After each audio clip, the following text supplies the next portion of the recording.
अभी तुम्हारा कल का जो आखिरी स्टार 4 पॉइंट है वो क्या है कि किसी भी काटे हुए टुकड़े को अपन लोग स्फीयर कहते हैं, उसकी पॉलिश करने पर ही बनता है क्या, कॉनकेव या फिर कॉन्वेक्स। अगर रिफ्लेक्शन अंदर से होगा तो कौन सा कॉनकेव, अगर रिफ्लेक्शन बाद से होगा तो कौन सा कॉन्वेक्स। सेंटर से ही जब तुम कांच को टच करोगे तो वो कौन सा रेडियस है, सेंटर वाले पॉइंट का बोलते हैं सेंटर ऑफ कर्वेचर। जिस पॉइंट पे हम उसको टच करेंगे वो पॉइंट क्या कहलाता है, पोल। दोनों के बीच का पॉइंट कहलाता है फोकस। पोल और फोकस के बीच की डिस्टेंस फोकल लेंथ। लेंस के दोनों एंड पॉइंट की डिस्टेंस अपर्चर। और एक लाइन जो तीनों पॉइंट को पोल, फोकस और सेंटर ऑफ कर्वेचर काट के जाती है प्रिंसिपल एक्सिस कहलाती है। तुम्हारा कल का चौथा पॉइंट है जो कि पॉइंट का मतलब नॉलेज पॉइंट चल रहा है, जब तक मैप चल रट के आए हो ना। अब पांचवा ध्यान से देखना, पांचवा है rules of image formation. Rules of image formation, rules of image formation in spherical mirror. हमारे पास जो गोल मिरर होते हैं उनके अंदर इमेज आखिर कैसे बनाई जाती है, ठीक है, वो बात ध्यान से समझें। Rules of image formation in spherical mirrors. पहली बात ये कि तुम्हारे पास में यहाँ पे 4 नियम लिख के जाएंगे। तुम्हें इमेज बनाने के लिए उनमें से बस किन्हीं 2 नियम का इस्तेमाल करना है। अब उन 4 में से कौन से दो, कोई से भी दो, ठीक है। पहली ध्यान से सारी बातों को समझना, बहुत सिंपल सिस्टम होगा। एक काम करो, उसको करने से पहले ऐसे करके डिवीजन करें, 4 डिवीजन करो। अब कितने बड़े करोगे वो सुनो, लगभग 10-10 लाइन के, मतलब 10 लाइन तक एक लाइन सीधी खींचो, उसको बीच में से काट दो 5-5 में। 10 लाइन तक नीचे जाओ और बीच में से 5 में काटो। और उसके साथ साथ सभी लोग इन चीजों को बनाने के लिए टाइम लगता है, ऐसे करके बना लेता है।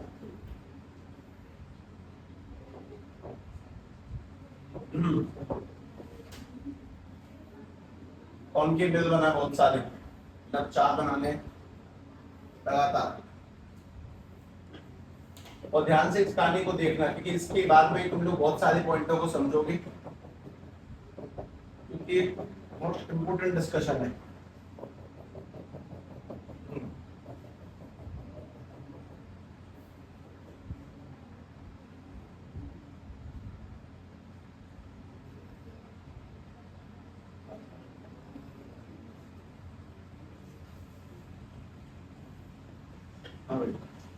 देखो सबसे पहले चीज, ये वाला पॉइंट कौन सा पॉइंट है, ये वाला बताओ, पोल। ये वाला सेंटर, और ये बीचों बीच वाला फोकस। सेम टू सेम वापस से दोबारा ध्यान से देखें, ये वाला सेंटर, ये वाला फोकस और ये वाला पोल। अगेन ये वाला सेंटर, ये वाला फोकस और ये वाला पोल। और वापस जब सेट करेंगे तो ये वाला सेंटर, ये वाला फोकस और ये वाला पोल। हमारे पास में 4 नियम है। इन 4 नियमों का इस्तेमाल तुम आगे करने वाले हो, जब करोगे तब बता दिया जाएगा। लेकिन मोस्ट इंपोर्टेंट तुम्हें पहले के 4 नॉलेज पॉइंट पता होने चाहिए। उसके साथ साथ तुम्हें आपका ये पूरा सिस्टम कट टू कट पहुंचना चाहिए। ये टोटली याद करने वाला चक्कर है, इस साल परेशान होने की नीड नहीं है, ठीक है। तो ध्यान से सुनो कि नियम क्या है। इस खेल को ना बाद में लिख लेना, लेकिन अभी रुक जाओ, अब तुम सुन लो पहले। देखें भाई, सबसे पहली चीज, अगर कभी भी लाइट रे, ये कौन सी एक्सिस है, प्रिंसिपल एक्सिस। अगर कभी भी लाइट रे प्रिंसिपल एक्सिस के पैरेलल आएगी, अगर कभी भी लाइट रे प्रिंसिपल एक्सिस के पैरेलल आती है, कभी भी लाइट रे प्रिंसिपल एक्सिस पैरेलल आएगी, ये लाइट रे प्रिंसिपल एक्सिस के पैरेलल आई है, मतलब कि बिल्कुल जैसे ये है उसी के साथ आई है। अगर लाइट रे क्या कर रहा है, ये क्यों मैं मना कर रहा हूं ना, क्यों लिख रहा है फिर, हम कहते क्या, देख तो देख, जब लाइट रे प्रिंसिपल एक्सिस के पैरेलल आएगी तो हमेशा टकराने के बाद में कहां से जाएगी, फोकस से। इस बात का ध्यान रखेंगे। अगर पैरेलल तो फोकस, अगर पैरेलल आएगी तो प्रिंसिपल, अगर पैरेलल आएगी तो फोकस से जाएगी। एक चीज तो ये। दूसरी बात, अगर फोकस से आएगी तो टकरा के पैरेलल जाएगी। पहले दोनों बातें याद करना बहुत सिंपल है, फोकस पैरेलल, पैरेलल फोकस। अगर फोकस से आती है तो टकरा के पैरेलल जाएगी, और अगर पैरेलल आते टकरा के। इस चीज को तुम लोग क्यों पढ़ रहे हो, तुम्हें मैं 4 नियम बताऊंगा, फिर मैं जब तुम्हें इमेज पढ़ाऊंगा तब मैं तुमसे साफ साफ बोलूंगा कि इन 4 में से कोई भी 2 ऑप्शन चुन के बताओ मुझे, ए बी सी डी। तुम कुछ भी चुनना, मैं तुम्हें आंसर निकाल के दूंगा। उससे तुम्हें बात समझ में आएगी कि सारी चीज सीखने की है, हम अपने आप कर सकते हैं, लेकिन थोड़ा सब्र चाहिए उसके लिए। पहली चीज तो ये कि लाइट ले कभी भी पैदल आती है तो कहां से जाएगी, फोकस से, और फोकस से आती है तो कहां जाएगी, पैदल। दो नियम हो चुके जो कि आसान है। अगला, अगर लाइट रे कभी भी सेंटर ऑफ कर्वेचर से होके जाती है, अगर लाइट रे कभी भी सेंटर ऑफ कर्वेचर से होके जाती है तो उल्टा लौट जाएगी वापस। मतलब कि वो जैसे आएगी वैसे ही लौट जाएगी, सी टू सी जाती है, सी से आएगी सी से जाएगी। अगर वो सेंटर ऑफ कर्वेचर से होके गई तो वापस सेंटर ऑफ कर्वेचर पे लौट के आ जाएगी। मतलब दो नियम, पहला पैरेलल गई तो फोकस से गई तो पैरेलल, अगर सी पे गई तो सी से।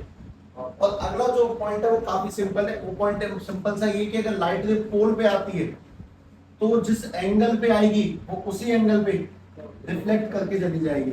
लाइट रे पोल पे आती है, जिस एंगल पे आएगी उसी एंगल पे जाएगी। अब तुम खुद सोचो कि अगर दिमाग लगाया जाए शांति से तो चारों नियम 1 सेकंड में आ जाते हैं। फोकस से पैरेलल, पैरेलल से फोकस, सी टू सी और पी टू पी, पैरेलल से फोकस, फोकस से पैरेलल, सी टू सी और पी टू पी। मतलब सेंटर कर्वेचर पे आएगी तो टकरा के वापस उसी लाइन में लौटेगी, और पोल पे जितने एंगल पे आती है वो उसी एंगल पे जाती है। तो अपने पास में बेसिक ये 4 नियम है। पहला नियम, अगर लाइट पैरेलल आएगी टकरा के फोकस से जाएगी, अगर फोकस से आएगी टकरा के पैरेलल जाएगी, सी से आने पर सी पे लौटेगी और पी पे आने पर पी से लौटेगी। इन्हें लिखें पहले, उसके बाद मैं तुम्हें चैप्टर के मैप पे दोबारा लेके आता हूँ, तब जाके तुम्हें ऐसा एहसास होगा कि ये चैप्टर कहने के लिए इतना कठिन है लेकिन टू ब्रिलियंट है। मतलब कट्टू कट दिमाग में आता है, अच्छा समझ में आता है, इसलिए पहले सेट कर लें।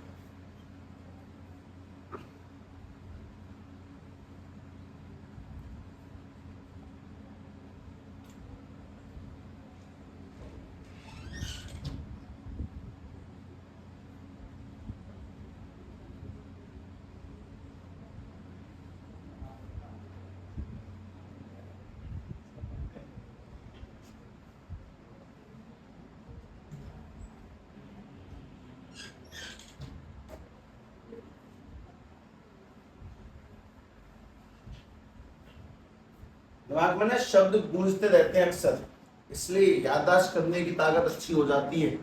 शब्द कौन से गूंजने चाहिए, फोकस से पैरेलल, पैरेलल से फोकस, सी से सी और पी से पी। इनका इस्तेमाल करना हम लोगों को किस जगह पे करना है वो देखना।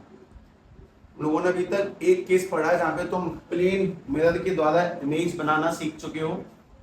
इमेज बनाने के 2 नियम है, कितनी लाइट लानी है, दोनों की दोनों ऑब्जेक्ट के अगर खुद मिल जाएंगी तो रियल, मिलानी पड़ेंगी तो वर्चुअल। हमेशा कैसी होती है, डायरेक्ट, रियल हमेशा इन्वर्टेड।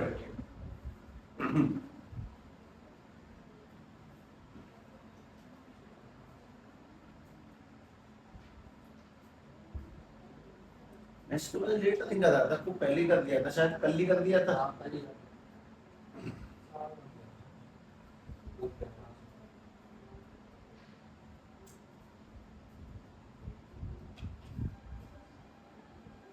कल की छुट्टी कर दूंगा, फिर मैं 2 तारीख की भी कर दूंगा। हाँ अच्छा, क्योंकि फिर मुझे कुछ वो टाइमिंग सेट करनी है स्कूलों की, सबके अलग अलग जाएंगे, 12th वाले तो गड़बड़ होगी। तेरी छुट्टी कितने बजे होगी भाई? हाँ वेल, ये अगर 2 पे चला दो, फिर जिंदल की अलग है, विद्यावंदी की टाइमिंग अलग है, वो चक्कर है। इसलिए एक आध दिन तो उसमें जाएगा भी।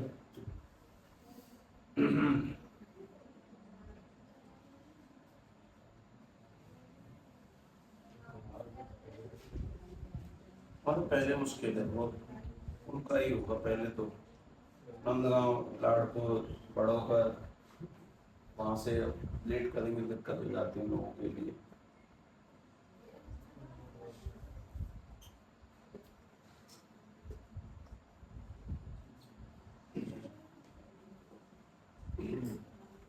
हाँ भाई, इसमें अगली बात सुनेंगे ध्यान से। तुम लोग ऐसा मान लो कि तुमने लगभग सारे नॉलेज पॉइंट कवर किए। पॉइंट ये कि अब जो तुम्हें करना है ना वो कुछ याद करने की प्रोसेस नहीं है, टोटली प्रैक्टिकल चीज है।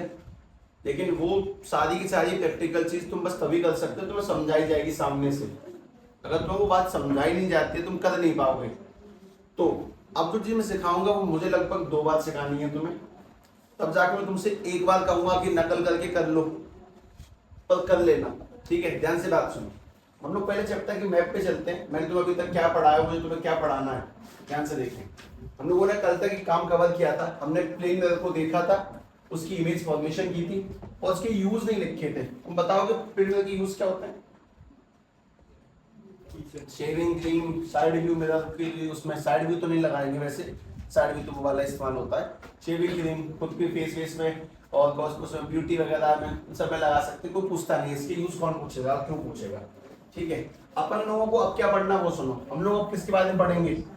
कौन के मिरर के बारे में भी ये सारी बातें पढ़नी है कि कैसा दिखता है, क्या उसकी इमेज फॉर्मेशन है, क्या उसके यूज है, ऐसा इसके बारे में पढ़ेंगे। और फिर पढ़ना अपन लोग किसके बारे में? कॉन्वेक्स के बारे में। तो ध्यान से सुने, हम लोग चलते हैं, टाइटल डालते हैं concave mirror B. B point है तुम्हारे पास में कॉनकेव मिरर। कॉनकेव मिरर में कुछ काम की बात है, सबसे पहले जो साफ साफ पता होनी चाहिए, एक बार उसकी स्ट्रक्चर देखो, उसका हल्का फुल्का काम भी समझ में आएगा उससे, ठीक है। पहली चीज, हम सभी को एक बहुत सिंपल सा अनुमान ये कि अगर अपने पास में ये वाली लाइन प्रिंसिपल एक्सिस है, ये कॉनकेव मिरर हो गया, ठीक है। अभी तुम इमेज फॉर्मेशन नहीं करोगे, अभी तुम्हें कुछ समझना है। अच्छा, ये वाला पॉइंट कौन सा है इसका? पुल। ये वाला पॉइंट इसका मैंने फोकस मान लिया, और ये दूर वाला क्या मान लिया जाएगा? सेंटर ऑफ कर्वेचर, इसका सेंटर है। काम की बात ये है कि ये तुम्हें साफ दिखना चाहिए कि अगर पॉलिश पीछे की ओर, रिफ्लेक्शन कहां से होगा? अंदर से। और अगर रिफ्लेक्शन अंदर से होगा तो कौन सा कॉनकेव है? इसमें एक बहुत इंपॉर्टेंट वर्ड है जो तुम्हें अब दिखाई दे, वो देखना ध्यान से। वर्ड ये कि अगर यहाँ पे बहुत सारी लाइट रेज पैरेलल आती हैं, तो लाइट रेज के पैरेलल आने पर ये इनको क्या करेगा? ये पैरेलल आने पे कहाँ जाती है? फोकस से। ये सारी लाइट रेज को फोकस से भेज देगा। थोड़ी आगे तक खींचने में कोई बुराई नहीं है ऐसे तो। ये सारी लाइट रेज को फोकस से भेज देगा। तुम ये बताओ कि इसने लाइट रेज को फैला दिया कि मिला दिया? मिला दिया। जो लाइट रेज को मिला देता है, इसीलिए इसका एक और नाम है, दैट इज कन्वर्जिंग मिरर। ये लाइट रे को मिलाता है, इसीलिए इसको अपन लोग कन्वर्जिंग मिरर भी कहते हैं, क्योंकि इसमें आने वाली बहुत सारी पैरेलल लाइट रेज थी जिसको इसने पॉइंटों पे कवर कर लिया। एक बहुत इंपॉर्टेंट वर्ड है कि एरो अवश्य लगाने की, लाइट आई और गई, इसने लाइट रेज को मिलाया। लाइट रेज को मिलाया मतलब कन्वर्ज किया, कन्वर्जिंग मिरर भी कहलाता है इस वजह से। एक काम की बात ये कि अगर कोई चीज लाइट को मिला रही है, वो छोटा दिखाएगी या बड़ा दिखाएगी? लाइट रेज के मिलने पर हमें चीज छोटी दिखेंगी कि बड़ी दिखेंगी? अक्सर आदमी के मन में से एक ही जवाब निकल के आया, लाइट रे मिल रही है तो छोटी दिखेंगी। जवाब गलत है। देखो बात क्या है कि लाइट रे मिल रही है यानी कि हमारा फोकस एक जगह पे किया जा रहा है। अगर हमारा फोकस एक जगह पे तो हमें वो चीजें कैसे दिखाई देंगी? बड़ी दिखाई देंगी। अगर लाइट रे फैलेंगी तो हमारे फोकस को फैलाया जा रहा है तो हमें चीजें कैसे दिखाई देंगी? छोटी दिखाई देंगी। उल्टा ध्यान रखना है। अगर लाइट रेज को मिलाया जा रहा है मतलब पास पास की जा रही है तो कैसा दिखाई देगा? बड़ा। अगर लाइट रेज को फैलाया जा रहा है तो कैसा दिखाई देगा? छोटा। तो कुल मिला के बात ये भी है कि कन्वर्जिंग मिरर लगभग मतलब ऑन एवरेज, मतलब थोड़ा सोचने के लिहाज से बताता हूँ कि ऐसा मान के चलो कि कैसी इमेज देते हैं? लार्ज साइज इमेज देते हैं। ये बड़ी साइज की इमेज देंगे, हालांकि इमेज अलग अलग देते हैं, ये ऐसा नहीं है कि लार्ज ही देते हैं, पर एक जनरल फॉर्म में बता रहा हूँ कि हम इसका जहाँ पे इस्तेमाल करेंगे वहां पे इसका इस्तेमाल होगा जो चीजों को बड़ा देखना चाहते हैं हम लोग।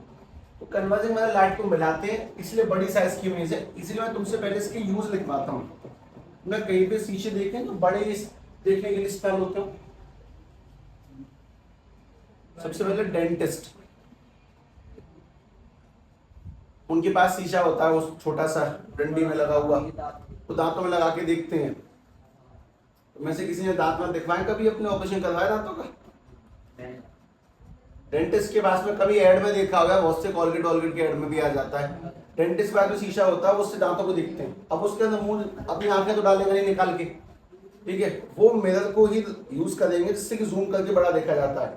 उन लोगों ने डॉक्टरों को देखा हो कभी किसी मूवी उसमें मूवी वगैरह में, उनकी आंखों पे छोटा सा लेंस सा लगा होता है, जो ऑपरेशन करते हैं वो लेंस पर्दे कुछ को लगे होते हैं। मतलब बहुत सारी चीजें हैं, वो मास्क क्यों पहनते हैं, वो लेंस क्यों लगा होता है, तो सब कुछ मिला जुला सा है, जूम आउट करके देखने के लिए भी सही से दिखाई दे, प्रॉपर यहाँ सही से चलने चाहिए। तो बात है कि इसका काम है चीजों को बड़ा देखना। बड़े देखने का सबसे पहला यूज जो तुम्हें समझना है वो डेंटिस्ट, दांतों को देखने के लिए डेंटिस्ट का इस्तेमाल किया जाता है। वो अंदर छोटा सा लेंस होता है, छोटा सा, उसको सेट करके उसको जूम करके देखते हैं कहाँ पे क्या गड़बड़ है, अपने हाथ चलाते रहते हैं उस हिसाब से। ठीक है, तो सबसे पहला जो सिंपल सा कॉमन यूज लिखा जाता है वो डेंटिस्ट। एक बेसिक बात यहाँ पे लिखी गई, हालांकि इसमें और भी यूज आ जाते हैं, सोलर फर्नेस वगैरह, पर एक इस्तेमाल रखें पहले तो, हालांकि जब यूज पढ़ोगे तब यूज और खुल जाएंगे, लेकिन डेंटिस्ट सबसे पहला पॉइंट। दांतों में लगे हुए कीटाणुओं को देखने के लिए डेंटिस्टों के द्वारा सबसे पहले कॉनकेव मिरर यूज किया जाता है, इसको ध्यान रखें। और कुछ जगह तो मैं ऐसी ध्यान हो जहाँ पे शीशा इस्तेमाल होता है बड़ा देखने के लिए,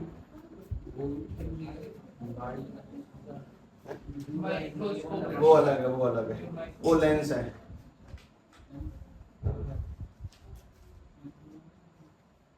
उसमें माइक्रोस्कोप में एक जगह इस्तेमाल होता है रिफ्लेक्टर के तौर पे, पता तो सही रहा है। माइक्रोस्कोप में नीचे लगा होता है, नीचे शीशा लगा होता है, उसको घुमाते हैं। माइक्रोस्कोप में रिफ्लेक्टर, माइक्रोस्कोप में रिफ्लेक्टर के तौर पे काम आता है ना। चलो, कैमरे में भी होता है पर वो तो लेंस वगैरह चक्कर है, इसलिए नहीं लिख रहा मैं, पर कोई नहीं। पहली काम की बात ये कॉनकेव मिरर कन्वर्जिंग है डाइवर्जिंग? कन्वर्जिंग यानी कि लाइटों को मिलाते हैं। अगर लाइट को मिलाते हैं इमेज कैसी बनाई देगी? बड़ी, मिलाने वाली बड़ी दिखाएंगे, और बड़ी देखने का सबसे बेहतरीन यूज है डेंटिस्ट। उसके बाद में ध्यान से बात सुनना कि हम लोगों को ना इसका सही सही पॉइंट पढ़ना है, वो ये वाला पॉइंट समझना हम लोगों को। हमने इसकी स्ट्रक्चर देखी है, इसके यूज देखे हैं, हम लोगों को पढ़ना है इसकी इमेज फॉर्मेशन, और वो तुम लोगों को ध्यान से देखना।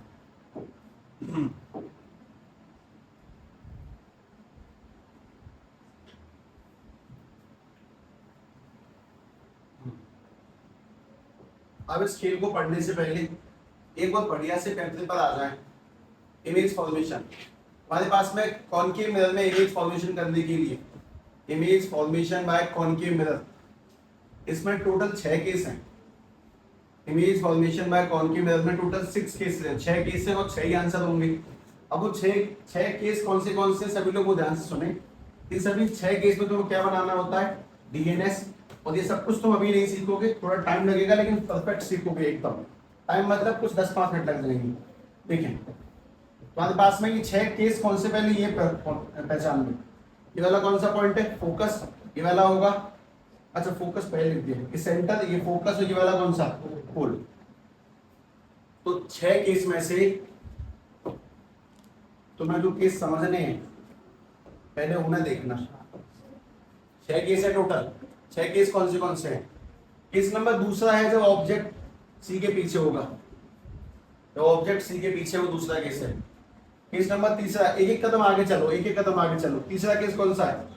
जो ऑब्जेक्ट सी पर होगा। अगला केस कौन सा है? ऑब्जेक्ट सी और एफ के बीच में होगा। अगला केस है ऑब्जेक्ट कहाँ पे होगा? एफ पे। और छठवां केस है ऑब्जेक्ट कहाँ पे होगा? एफ और बी के बीच में होगा। 6 केस। दूसरा केस तो ऑब्जेक्ट सी के पीछे है। तीसरा जो ऑब्जेक्ट सी पर है। मतलब बात ये कि अगर ऑब्जेक्ट ध्यान रखा है तो उसकी इमेज कैसी बनेगी? अगर ध्यान रखा है तो उसकी इमेज कैसी बनेगी? अगर इन दोनों के बीच में रखा है तो इमेज कैसी बनेगी? इन दोनों के बीच में यहाँ रखा है तो कैसी इमेज बनेगी? यहाँ पे रखा है तो इमेज कैसी बनेगी? 6 केस हो गए। अब तुम्हें कोई डाउट है इसमें? पहला केस कौन सा है?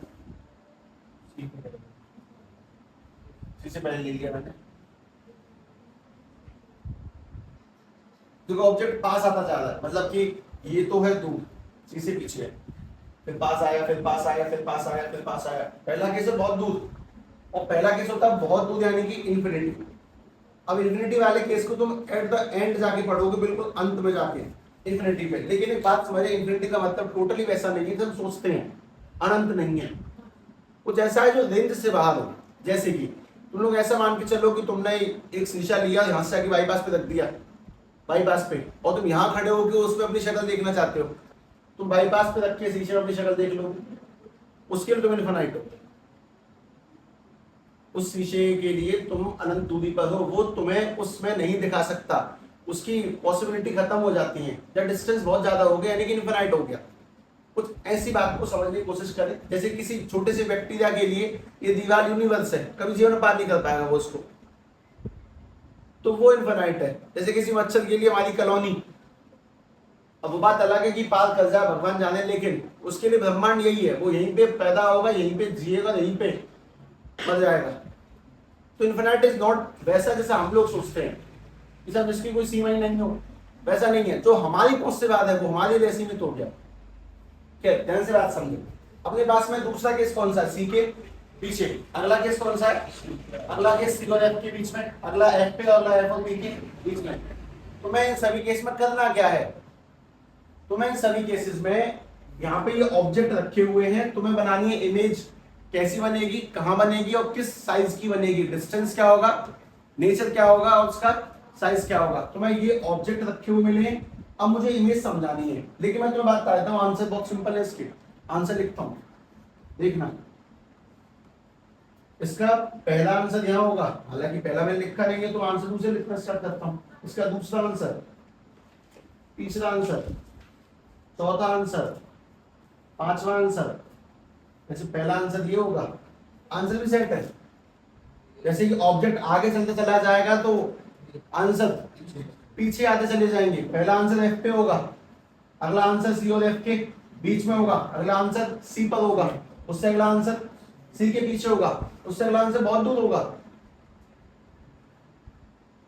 मतलब सी के पीछे मतलब फिर कौन सा आंसर कहां पे होगा, इंफिनिटी पे होगा।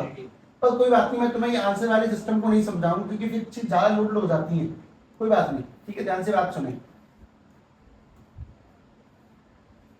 अब तुम लोग बस ये सुनो, पहला केस कौन सा है, ऑब्जेक्ट कहां पे रखा है, सी के पीछे एक एक कदम आगे, और हमें क्या निकालना है, अगर ऑब्जेक्ट यहाँ पे रखा है तो क्या तो बनेगी उसकी इमेज, कहां पे बनेगी उसकी इमेज, क्या होगा उसका नेचर और क्या होगा उसका साइज, हमें ये पता लगाना है। तो एक एक करके मैं इन सारे कारनामों को तुम्हें सिखाऊंगा, तुम सीखोगे उसके बाद करोगे। इसीलिए हम लोग कहां पे चल रहे हैं, बी में। और बी में अपना जो पहला पॉइंट था वो कुछ ऐसा था, इसके बारे में जानना। और सेकंड पॉइंट अपने पास में क्या है, इमेज फॉर्मेशन। तो अपने जिस पन्ने पर तुम जहां पर भी हो उस पन्ने को छोड़ दो, लेकिन अगर ऊपर टॉप पर हो तो बहुत बढ़िया, टॉप पर है हाँ चलेगा, हाफ से भी ऊपर चलेगा।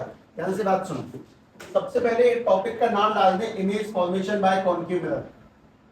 Image formation by concave mirror, image formation by concave mirror. ठीक है, इसमें कुल केस कितने तुम्हारे पास में, 6। अब मुझे थोड़ा सा टाइम इसलिए लगेगा क्योंकि मैं इस खाने को सेट करके अरेंज करूंगा। मैं एक ही जगह पे 6 के 6 डायग्राम बनाऊंगा इसी जगह पे। तो मैं 6 डायग्राम एक के नीचे एक के नीचे एक के नीचे एक के नीचे एक बनाने हैं तरीके से। तो मैंने 6 डायग्राम के लिए पहले सेटअप स्टार्ट किया। हमारे पास में ये रीजन क्रिएट हुआ, एक सेकंड।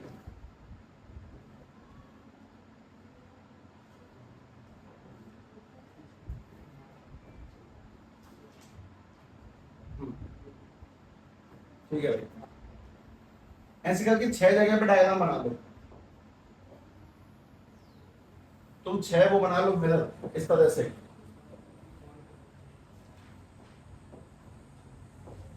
एक लाइन खींचना, फिर दूसरी लाइन खींचना, तीसरी भी खींच लेना, 6 लाइनें खींचो ऐसे करके। और 6 लाइन खींचने के बाद में 6 मिरर बनाए कॉनकेव वाले। 6 लाइन के बाद में 6 मिरर बनाने कॉनकेव। कर नहीं क्या, नहीं एक के नीचे एक बना ले, कोई दिक्कत नहीं है। अरे कट जाए, तुम थोड़ा मुझे पता है वो सबके साथ होता है, सब जाने क्या पढ़ने वाले हैं, तब कोई दिक्कत नहीं, सब चढ़ जाएगा। 1 2 3 4 5 6। ये हाथ को ना एक फ्लो में चलाए करें, उससे लाइन टेढ़ी मेढ़ी दी जाती है। कल मैंने 15 मिनट में 4 पॉइंट बनाई घट्टी।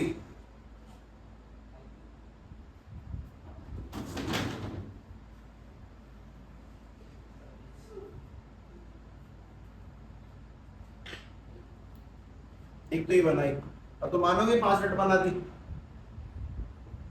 इससे कुछ खास है भी नहीं, आर्टिस्ट लोगों को पता होता है।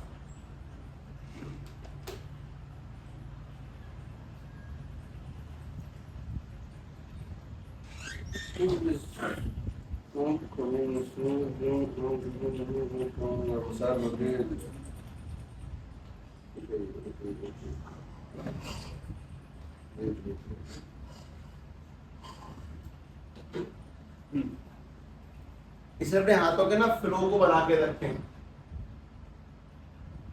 ठीक है। फ्लो बहुत इंपॉर्टेंट है, चीजों को चलाएं एक फ्लो में चलाया करें प्रॉपरली। प्लीज, इसका टाइम नहीं है, उसी का आते हैं। अच्छा, हमारे पास में ये रहा कॉनकेव मिरर। कॉनकेव मिरर है ना, इसमें टाइम लगता है स्टार्टिंग में, मतलब मैं इतनी से लेके जा रहा हूँ कुछ बता नहीं रहा हूँ, कोई बात नहीं, नेक्स्ट सबक रख लो।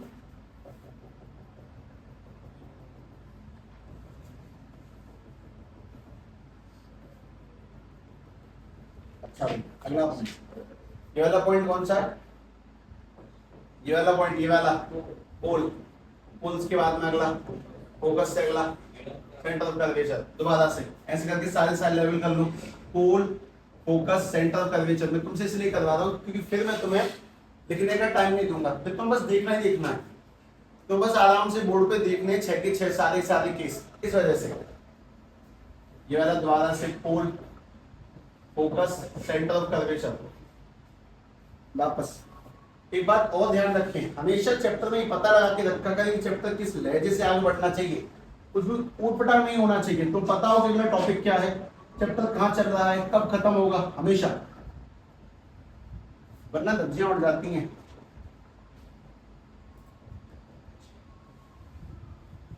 ठीक है भाई।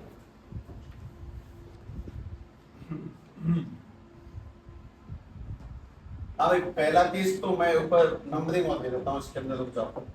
ये केस नंबर 1 है तुम्हारा, ये वाला 2, ये वाला तीसरा, चौथा, पांचवा, छठवां। अब तुम लोग मुझे कुछ सवालों के जवाब दे दो। पहले दूसरे केस में ऑब्जेक्ट कहां पे रखा है? ऑब्जेक्ट कहां पे रखा है? सी के पीछे। इसको इंग्लिश में क्या कहते हैं? ऑब्जेक्ट रखा है सी के पीछे, मतलब यहां पे रखा है। दूसरे केस में ऑब्जेक्ट रखा है सी के पीछे, अगले में सी पर, अगले में सी और एफ के बीच में, अगले में एफ पर, और अगले में एफ और बी के बीच में। तो इसी बात को मैं यहाँ पे लिखने जा रहा हूँ, ध्यान से देखो। दूसरे केस में ऑब्जेक्ट रखा है सी के पीछे, यानी कि बियॉन्ड सी। तीसरे में कहाँ रखा है? ऑब्जेक्ट एट सी के ऊपर रखा हुआ है। अगले में कहाँ रखा object? Between C and F. उससे अगले में कहाँ रखा है? एट एफ, यानी कि फोकस पे रखा है। उससे अगले में कहाँ रखा है? Between focus and pole. अगर ये बात तुम्हें ऐसे अजीब लगती है तो बिल्कुल कायदे से देख लेना। दूसरे केस में ऑब्जेक्ट रखा है सी के पीछे, अगले में कहाँ रखा है? सी के ऊपर। उससे अगले में कहाँ रखा है? सी और एफ के बीच में। उससे अगले में कहाँ रखा है? फोकस के ऊपर। उससे अगले में कहाँ रखा है? फोकस और पोल के बीच में। ये 6 केस हैं। दूसरे में एक एक कदम आगे बढ़ा है बस, और कोई बहुत बड़ी चीज नहीं है। अब सवाल ये कि अगर कॉनकेव मिरर के सामने कोई ऑब्जेक्ट आ जाता है तो इमेज कहाँ बनेगी और कैसे बनेगी, वो कैसे पता लगाएंगे? अब तुम लोग मुझे सारी बातें बोलना स्टार्ट करोगे, जैसे कि मैं पूछूंगा तभी बोलोगे, तुम्हें भी नहीं पता कि क्या बोलना। हाँ भाई, बात ये है कि जरा ध्यान से बताना। किसी इमेज को बनाने के लिए ऑब्जेक्ट रखे हैं, ये गुलाबी वाले ऑब्जेक्ट हैं, गुलाबी ऑब्जेक्ट है सारे के सारे। अगर ऑब्जेक्ट सी के पीछे तो इमेज कहाँ बनेगी? इमेज बनाने के लिए कितनी लाइट चाहिए? दोनों के दोनों ऑब्जेक्ट के। अगर खुद से मिल जाएंगी तो रियल, मिलानी पड़ेंगी तो रियल हमेशा इन्वर्टेड, वर्चुअल हमेशा डायरेक्ट। तुमने अभी इस कॉनकेव मिरर में 4 ऑप्शन पढ़े थे। फोकस से पोल, मतलब पैरेलल से फोकस, फोकस से पैरेलल, सी से सी और पी से पी। उन 4 में से कोई भी 2 नाम बोले, 4 में से कोई भी 2 ऑप्शन बोले, ए बी सी डी।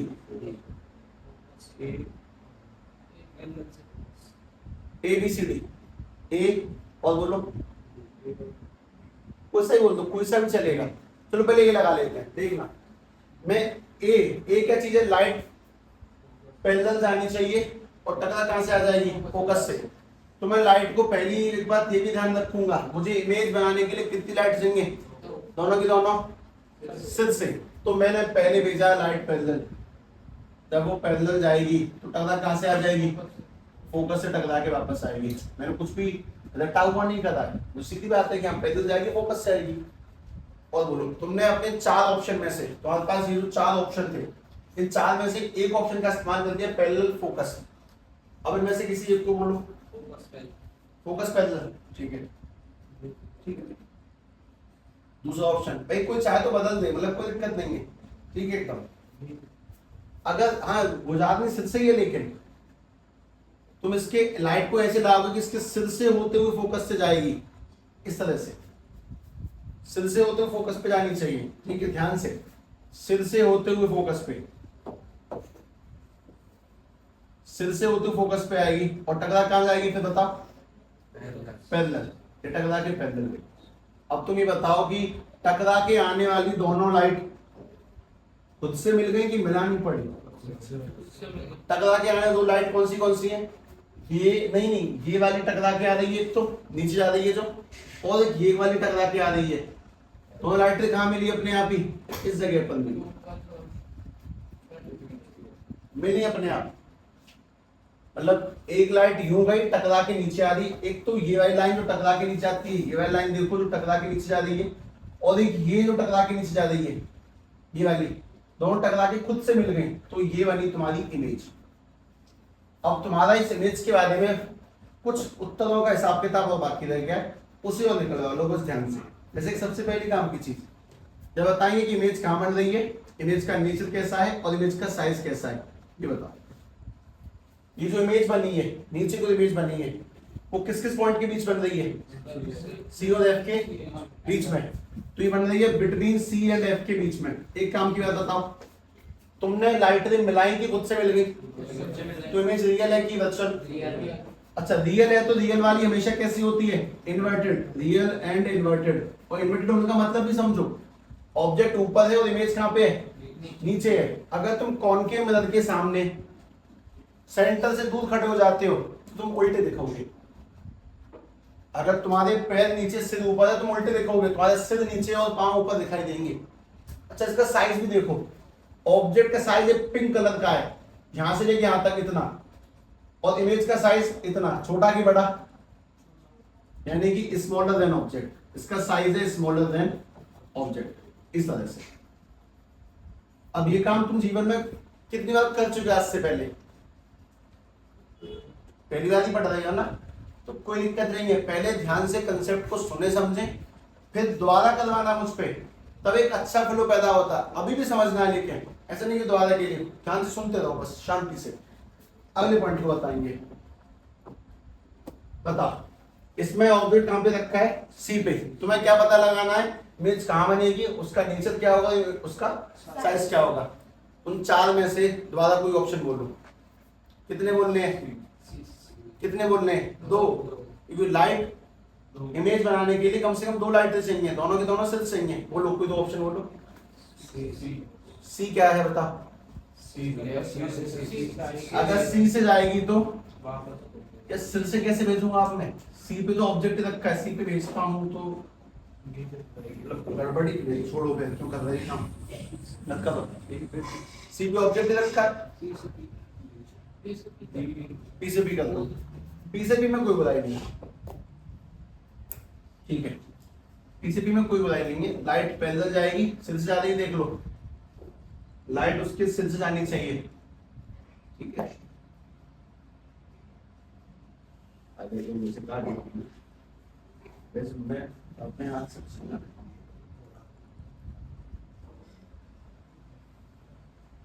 हाँ भाई, सिर से आई है, पोल पे गई है, पोल का रूल क्या, जितने एंगल पे आएगी उतने एंगल पे जाएगी, तो उसको उतने एंगल पे लेना तो नाप के पड़ेगा। अब हम ऐसे अंदाजे ले लेते हैं, लगभग हो चुका है, ठीक है। एक ऑप्शन तुमने डी ले लिया है, पोल टू पोल। एक और लो, डी कौन सा है? फोकस से आएगी तो टकरा के पैदल जाती है, तो लाइट को ऐसे भेजा कि उसके सिर से होते हुए फोकस पे गिरे और टकरा के पैदल जाए। सिर से होते हुए फोकस पे गिरे और फिर टकरा के पैदल जानी चाहिए, इस तरह से। ये मिली कि मिलानी पड़ी? मिली। जिस जगह पे मिल रही है उन जगहों को ध्यान से देखना। ये इस जगह पे मिली है, उसके कहाँ पे मिली है? इसी के ठीक नीचे मिलती है। इस बात को तुम ध्यान रखोगे। अब जरा ध्यान से बताओ, अब ध्यान से ये बताओ कि डिस्टेंस क्या है, नेचर क्या है, साइज क्या है। डिस्टेंस बताना है, नेचर बताना है, साइज बताना है। बताओ इमेज कहाँ बनी? एट सी पर ही बनी है। इमेज भी नीचे सी पर मिली यानी कि एट सी। इसका नेचर मिली की मिलानी पड़ी, खुद से मिल गई, ऑटोमेटिक नीचे मिल गई यानी कि रियल एंड इन्वर्टेड। साइज कैसा है? जितना इसका साइज है लगभग शायद सेम इसका साइज है। सिंपल साइज सेम होता है यानी कि सेम साइज, सेम साइज। ठीक है, अभी खेल और अच्छा हो जाएगा, बस तुम आगे बढ़ोगे ना तो थोड़ा थोड़ा सा एहसास होगा ना, उससे परेशान नहीं। पापा से ऑप्शन बोले कोई भी, तुम चार में से कोई ऑप्शन बोलो, तो चार नियम है, ABCD में से कुछ बोल दो। सबसे बढ़िया ए, हमेशा यूज किया करो, हमेशा। मतलब मैं तो बता रहा हूँ, इस बार कोई सा भी करो, वो पर्सनल एडवाइस है कि सबसे बढ़िया ए। लेकिन फिर भी चलो पहला लेते हैं। अगर पैदल जाएगी तो कहाँ से? पैदल जाएगी तो टकरा के फोकस से। ठीक है, दूसरा बोलो, सी कौन सा है? सेंटर से भेजिए ना, सेंटर चेहरे से मिल के। अच्छा, मुझे शीशा बड़ा करना पड़ेगा फिर उसके लिए, एक मिनट रुको। सेंटर से भी जाए और उसके सिर से ऊपर भी जानी चाहिए, सेंटर से भी और सिर से भी, सेंटर और सिर दोनों, सेंटर से और सिर से। सेंटर जा रही है, सिर से भी जा रही है, टकराएगी और टकरा के वापस लौट के आ जाएगी। ये ऊपर मिलेगी कि नीचे मिलेगी? मिलेगी नहीं मिलेगी? नहीं मिलेगी। फिर इसको बढ़ा लो आगे, एक मिनट रुक जा, लिख जा रहा क्लियर।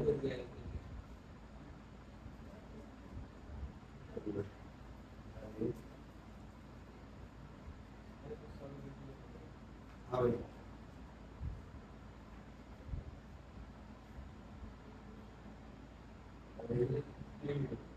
टेढ़ी हो गई बात, चलो ने अब मिलाई देखते हैं। ये खुद से मिलेगी कि मिलानी पड़ेगी, ये बताओ। खुद मिलेगी, बट डायग्राम तो नीचे बन गया है, कुल मिला के लाइट के बीच में गैप नहीं है, वो आगे बढ़ती जाएंगी बढ़ती जाएंगी बढ़ती जाएंगी, खुद से मिल जाएगी। अब एक छोटे सवाल का जवाब देंगे, ध्यान से देखना। सवाल बहुत सिंपल सा है, यहाँ पे मिली तो तुम्हें एक लाइन खींचनी होती है यहाँ से नीचे की ओर, इस तरह से। तुम्हें अब ये बताना है कि इसका डिस्टेंस क्या है, कि इमेज कहाँ बन रही है, उसका नेचर क्या है, उस इमेज का साइज क्या है। ये सारी बातें बताओ, डिस्टेंस, नेचर और साइज बताओ। इमेज कहाँ बन रही है? ये इमेज, ये जो हरी वाली इमेज है वो कहाँ बन रही है? सी के पीछे। भाई सी के पीछे बनी है यानी कि इमेज क्या से निकल के आएगा? Beyond C. अच्छा, इसका नेचर बताओ, मिली की मिलानी पड़ी? खुद से मिली, अपने आप लाइट का गैप कम होता है, खुद से मिल जाएगी यानी कि रियल एंड इन्वर्टेड। और इसका साइज कैसा है उसके कंपेयर में? Very large. मतलब इसका साइज देखो, ये छोटी है, ये बराबर है, ये बड़ी हो गई, अगली और बड़ी हो जाएगी। ये वाला साइज है very large, very very large. ठीक है, अगला केस, ऑब्जेक्ट कहां पे रखा हुआ है? फोकस पे। तुम्हारे पास कितने ऑप्शन है? चार, उनमें से कोई भी दो बोलो। कोई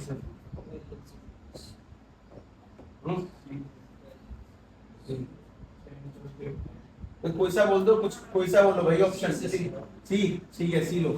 लाइट गई पैरेलल, सी से गई, क्योंकि मैं इस बात का ध्यान रखता हूँ कि अगर सी से भेजता हूँ तो भी सिर से जानी चाहिए। अगर सी से गई तो टकरा के वापस भी लौट कर सी पर ही आ जाएगी। ठीक है, दूसरा ऑप्शन बोलो कोई। ए बी सी डी में तुमने सी का इस्तेमाल कर लिया, पैरेलल भेज दो। अगर तुम भेजोगे इसको पैरेलल तो टकरा कहां से आएगी? फोकस से। अब तुम्हारा क्या करना है? लाइट मिलेगी नहीं मिलेगी? आज ऑलरेडी हो गई, फोकस सेट होनी चाहिए। लाइट ऐसे जाएगी नीचे, थोड़ा गलत डायग्राम पर, ठीक, यहाँ से थोड़ा ऊपर उठ के आएगा। पैरेलल भेजनी है और उसके बाद में कैसे जाएगी? फोकस से, इस तरह से। हाँ भाई, मिलेगी नहीं मिलेगी बताओ? ये कभी नहीं मिलेगी, ये कभी भी नहीं मिलेंगी, बस आगे बढ़ती जाएंगी बढ़ती जाएंगी बढ़ती जाएंगी, कितना भी आगे तक तुम्हें कल्पना करनी है, अपने मन में कल्पना करनी है कि ये आगे बढ़ती जाएंगी बढ़ती जाएंगी बढ़ती जाएंगी, पर ये तो पैरेलल है। देखो इनके बीच का गैप तो कम हो रहा था, तो इनका मिलना निश्चित था, पर इनके बीच का गैप कम नहीं हो रहा, तो ये कभी भी नहीं मिलने वाली, इनको तो मिला ही नहीं सकते। मतलब ये आगे बढ़ती जाएंगी हमेशा तक के लिए जीवन काल में, और नीचे कहां तक जाएंगी, फिर ये इन्फिनिटी पर जाएंगी जाएंगी जाएंगी, अपने आप मिलेंगी तो मिल जाएंगी, पर ये हमारे बस की नहीं है इनको मिलाना। ठीक है, तो ये थोड़े से याददाश्त वाली चीजें होती हैं और इनको तुम्हें याद करना पड़ेगा। इसके लिए बहुत सिंपल सा जवाब ये निकल के आएगा, डिस्टेंस नेचर साइज अगर निकालेंगे तो सवाल ये कि डिस्टेंस, ये इमेज कहाँ जाके बनेगी, पहले तो इन्फिनिटी पर, मतलब बहुत दूर मिलेगी। मेरी रेंज से बात हो चुकी, मैं सवाल को छोड़ ही दूंगा, यानी कि पहले बार आंसर निकलेगा इन्फिनिटी। उसके बाद में अगर ये मिलेंगी तो अपने आप मिलेंगी, हम ऐसा मान के चलते हैं, हालांकि मिलना नहीं होता है इनका, मतलब ऐसा मान के चलते हैं कि नीचे लाइट जाएंगी और किसी भी एक्सीडेंटल केस में मिल जाए तो मिल जाए। तो अपने पास में इसका नेचर ऑटोमेटिकली हम खुद से लिखते हैं रियल एंड इन्वर्टेड, क्योंकि हमारे बस की नहीं है इनको मिलाना। और साइज, जब ये नीचे मिलती हैं तो साइज कैसा बनता है, लार्ज। ये तो बहुत नीचे जाएंगी, वेरी वेरी लार्ज, इसका साइज बहुत बहुत ज्यादा बड़ा होगा। तुम्हें अगर कुछ बात समझ में आ रही है ध्यान से देखो। पहली बात ये, साइज पहले कैसा है, छोटा, फिर कैसा हुआ, बराबर, फिर कैसा हुआ, बड़ा, और फिर कैसा हुआ, इनफाइनाइट लार्ज। आ जाएंगे अभी। पॉइंट ये है कि इमेज बनाने के लिए कितनी लाइट चाहिए, दोनों की दोनों सिर्फ से, और ये एक्सपेरिमेंटल काम है, मतलब इसमें ऐसा कुछ नहीं कि तुम्हें ये रखना पड़ेगा, कुछ बातें ध्यान रखनी पड़ेगी, पर जब तुम प्रैक्टिस करोगे तो ऑटोमेटिकली सारी कहानी सेट हो जाएंगी अपने आप ही। इस वाले केस को ध्यान से देख के समझाना, ध्यान से देखें केस बता। कोई ऑप्शन बोलो, दो एबीसीडी में कोई भी दो ऑप्शन बोल दे। एबीसीडी बोला करो तुम मुझे। ए, लाइट अगर पैरेलल आएंगी तो टकरा के फोकस, रास्ते में ऑब्जेक्ट रखा है, वैसे फोकस से मैं खींचूंगा तो सही कोई पार नहीं कर सकता इसको, ठीक है देता हूं, छोड़ो आगे बोलो। ए का यूज कर लिया, आगे बोलो। डी, पोल से पोल, अगर डी ले लें कि लाइट इसके सिर से होती हुई पोल पे आई है और जितने एंगल पे आई है वो उतने एंगल पर ही जाएगी। हाँ भाई, ये आगे मिलेंगी कि नहीं मिलेंगी, क्या पीछे मिल सकती है, ये वाली पीछे मिल सकती है, ये ना आगे मिलेंगी ना पीछे मिलेंगी। अच्छा, ये वाली आगे ऐसे जा देंगे और ऐसे जा देंगे, क्या ये आगे मिलेंगी, क्या ये पीछे मिल सकती हैं, लेकिन लाइट पीछे जाती नहीं है तो हम भेज देंगे। अगर लाइट पीछे जाती नहीं है तो उसको हम लोग भेज देंगे, और उसको जब हम लोग भेजेंगे तो लाइट को भेजने में इस बात का बहुत ध्यान रखें कि लाइट कैसे आनी चाहिए, डॉट वाली, और वो भी इनको जो आई है उन्हें नहीं, जो जाती हैं उनको ट्रेस करते हैं पीछे की ओर, इनको ट्रेस करो पीछे की ओर, इसको भी ट्रेस करो पीछे की ओर। ये कुछ काम बन जाएगा। ये मिली कि मिलानी पड़ी, क्योंकि लाइट शीशे के पीछे जाती नहीं है, वहां पे मिलानी पड़ी, और जब वो मिलानी पड़ी तो तुम लोगों को ये भी दिखाई देगा कि इसका नेचर कैसा है, साइज कैसा है, और इमेज दिखने में कैसी है। तो इस चीज को सबसे पहले समझना। हम लोग लिखते हैं इसका डिस्टेंस, नेचर और साइज। बताएं जरा, डिस्टेंस बताओ, इमेज कहां बन रही है, शीशे के पीछे, यानी कि बिहाइंड द मिरर। सबसे पहला आंसर बिहाइंड द मिरर, शीशे के पीछे। उसके बाद में इसका नेचर कैसा है, वर्चुअल एंड डायरेक्ट। अगर तुम गौर से देखोगे तो ऑब्जेक्ट रखा है सीधा और इमेज भी बन रही है सीधी, इमेज भी सीधी बनी हुई है, लेकिन बाकी के पहले केस में ऑब्जेक्ट ऊपर है, इमेज नीचे, ऑब्जेक्ट ऊपर, इमेज नीचे, ऑब्जेक्ट ऊपर, इमेज नीचे, ऑब्जेक्ट ऊपर, इमेज नीचे। लेकिन यहाँ पर ऑब्जेक्ट भी ऊपर और इमेज भी ऊपर। साइज और बता दो दोनों के बीच का। ये तो ऑब्जेक्ट है पिंक कलर का और व्हाइट वाली इमेज है, साइज लार्ज है, larger than object, larger than object. अगर गौर करके देखोगे तो कुल मिला के यहां से लेके यहां तक के सारे केसेस तो रिस्पेक्टिवली सेम है। मतलब ये कि हमने एक एक कदम इसको आगे बढ़ाया ऑब्जेक्ट को, और एक एक कदम इमेज पीछे किसकी, इमेज पहले आई है सी और एफ के बीच में, अगली बार में सी पर, उससे अगली बार में सी के पीछे, और उससे अगली बार में बहुत ज्यादा दूर चली गई। लगातार साइज भी उनका बढ़ता गया, पहले छोटी थी, फिर बराबर हुई, फिर बड़ी हुई, फिर इन्फिनाइट हो गई। बस एक पर्टिकुलर केस ऐसा था जहां पे चीजों में थोड़ी सी गड़बड़ आई है, वो अंतिम केस। और इस पूरी खेल को अगर तुम जोड़ोगे तो एक मोस्ट इंपोर्टेंट वर्ड से जोड़ दो। इमेज बनाने के लिए कितनी लाइटें चाहिए? दो, दोनों की दोनों सेल से। अगर मिलानी पड़ी वर्चुअल खुद से मिल गई तो रियल। चार ऑप्शन कौन से तुम्हारे पास में चुनने के लिए? पैरेलल से जाएगी तो फोकस से, फोकस से आएगी तो पैरेलल, सी से सी और पी से पी। इनमें से किन्हीं भी दो का इस्तेमाल करना है और इस पूरे खेल को करना होता है तुम लोगों को। अब इस काम को अगर तुमने लिखा नहीं है तो लिखना भी नहीं था। मैं तो बेसिक एलिमेंट्री आइडिया दिया गया कि टॉपिकों में कनेक्शन है, एक कनेक्शन ये कैसे कैसे करके चीजें आगे बढ़ रही, कैसे कैसे करके चीजें जा रही हैं, एक बेसिक आइडिया दिया गया है। इस पूरी कहानी को जब तुम दोबारा सेट करोगे तब जाके तुम पढ़ोगे किस नंबर 1 2 3 4 5 6। लेकिन तुम्हें बस एक बात ये समझानी है, आखिर ये पढ़ा क्या है, चल क्या रहा है ये बताओ। कि कॉनकेव मिरर के सामने कोई भी आदमी जब अलग अलग जगहों पे खड़ा होता है तो उसकी इमेज भी अलग अलग जगहों पे बनती है, अलग अलग साइज की बनती है। जब आदमी सी के पीछे खड़ा होगा तो छोटा बनेगी, जब सी पर खड़ा होगा तो सेम साइज की इमेज बनेगी उसकी और उल्टी दिखाई देगी। अगर थोड़ा और आगे आएगा थोड़ी बड़ी बन जाएगी और इस तरह से उसकी इमेजेस क्रिएट होती हैं। तुम लोग ये समझ रहे कि अगर तुम्हारे सामने वाकई में कॉनकेव मिरर रख दिया जाए और तुम खुद को जब आगे बढ़ाओगे तो तुम्हारी इमेज कैसी कैसी शेप की बन रही होगी, तुम ये चीज पढ़ रहे हो इसके अंदर। तो तुम्हें बस एक मोस्ट इंपोर्टेंट बात ये कि तुम्हारे 6 केस कौन से हैं, उन सभी केस में सिमिलरिटी क्या है, कैसे कैसे करके ऑब्जेक्ट आगे और इमेज पीछे की ओर बन रही है, वो सब ध्यान रखना। ठीक है, इसको अपन लोग तरीके से भी फिनिश दोबारा ही करें क्योंकि पहली बार में तुमसे बोल दिया जाए कि बात तो समझ में आ गई, दैट इज नॉट पॉसिबल। मैंने एक केस जानबूझ के अभी तक नहीं बनाया, कोई दिक्कत नहीं है उस बात की। ठीक है, लेकिन इस पूरे खेल को रिवाइज रखना, अपने आप से वो प्रैक्टिस कर लेना। बाकी हम लोग करेंगे 1 तारीख को, तुम कल का ऑफ रखोगे अपना। ठीक है, क्या चीज? हाँ टाइमिंग 1 की में, हाँ मैसेज आएगा लेकिन है ना, वो चेक कर लेना। स्कूल तो खुलेंगे सब। ठीक।